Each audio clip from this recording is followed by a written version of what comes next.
ఎలా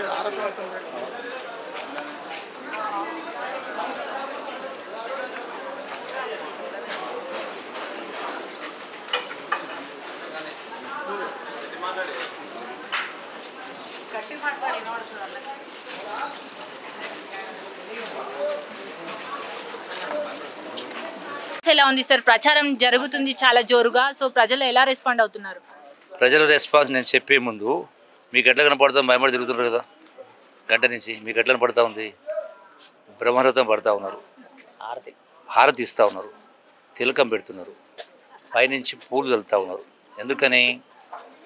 గడచిన 10 సంవత్సరాల ప్రభుత్వం చూసిన తర్వాత ఇంత ఆదాయం వచ్చి ఇన్ని లక్షల కోట్ల అప్పు వచ్చినా కూడా ఈ వీధులలో బజార్లో ప్రజలకు సంబంధించినటువంటి డ్రైనేజ్ వ్యవస్థ కానీ, రోడ్లు కానీ, అట్లాగే వాళ్ళకు 500 అంటే మిగతా వాళ్ళకు సంబంధించినటువంటి చాలా గతంలో చాలా చెప్పిండ్రు. యువకులకు, నిరుద్యోగ యువకులకు 3000 రూపాయలు నిరుద్యోగ వృత్తి ఇస్తామని చెప్పిండ్రు, ఇవ్వలే.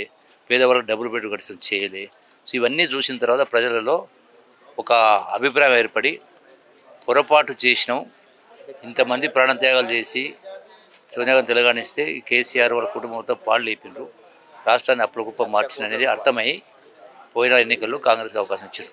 అంటే ఇన్ని ఆర్థిక ఇబ్బందులున్నా అయినా కూడా ఇవాళ రేవంత్ రెడ్డి గారి ప్రభుత్వం, కాంగ్రెస్ ప్రభుత్వం మహిళలకు ఆర్టీసీ బస్సులు ఫ్రీ ఇస్తూ, సన్న బియ్యం ఇస్తూ, రేషన్ కార్డు ఇస్తూ, 200 కరెంటు ఫ్రీ ఇస్తూ, ఇట్లా చాలా రకాల కార్యక్రమం చేసేందుకు వాళ్ళకు నమ్మకం, విశ్వాసం వచ్చింది. కాబట్టి ఇలా పెద్ద ఎత్తున కాంగ్రెస్ పార్టీకి మద్దతు పలుకుతూ ఉన్నారు. డెఫినెట్గా ఈ నియోజకవర్గంలో నవీన్ యాదవ్ మంచి పెద్ద మేడతో గెలుస్తాడు. రౌడీ షీటర్గా అభ్యర్థికి సీట్ ఇచ్చారు అంటున్నారు, దానిపై ఏమంటారండి? ఒక మాట చెప్తా.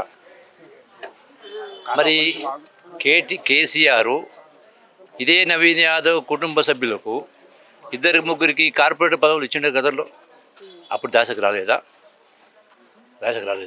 ఇప్పుడు మాట్లాడుతున్నా అంటే రాజకీయంగా ప్రజలలో ఒక దురభిప్రాయం కల్పించే ఉద్దేశంతో, దురుద్దేశంతో ఆయన మీద అట్లా మాట్లాడతారు, రేవంత్ మాట్లాడతారు, మా మీద మాట్లాడతారు. రాజకీయంగా వాళ్ళు ఏం చేయలేని దాన్ని కప్పిపుచ్చుకోవడం కోసం ఇటువంటి బురదలే ప్రయత్నం చేస్తూ ఉంటే అవన్నీ కూడా వాస్తవాలు.